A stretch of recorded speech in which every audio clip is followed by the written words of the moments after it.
تازہ ترین ویڈیوز کے لیے چینل کو سبسکرائب کر کے بیل آئیکن اور آل نوٹیفیکیشن پر کلک کریں تاکہ آپ کو ملے ہر اپڈیٹ سب سے پہلے۔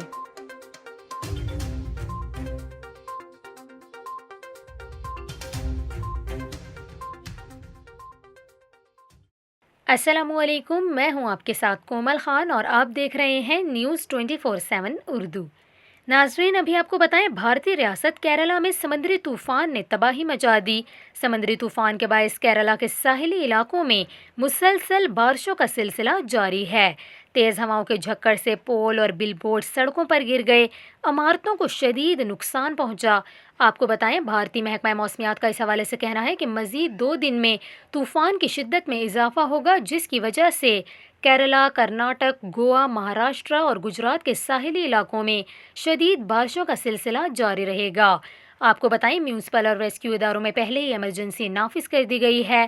سمندر میں طوفان سے اونچی لہریں پیدا ہوئیں اور رہائشی علاقوں میں پانی داخل ہو گیا۔ پانی کی سطح بلند ہونے پر 3 بندوں کے دروازے بھی کھول دیے گئے۔ آپ کو بتائیں، ریسکیو اداروں کے عملے نے متاثرہ علاقوں سے شہریوں کو محفوظ مقامات پر منتقل کیا۔ تیز ہواؤں کے باعث درخت جڑ سے اکھڑ کر گھروں اور سڑکوں پر گر گئے، گاڑیاں آپس میں ٹکرا گئیں، جبکہ کئی گھروں کی چھتیں بھی اڑ گئیں۔ ہسپتالوں میں درجن سے زائد زخمیوں کو لایا گیا، تاہم ہلاکتوں کی کوئی تصدیق نہیں ہوئی۔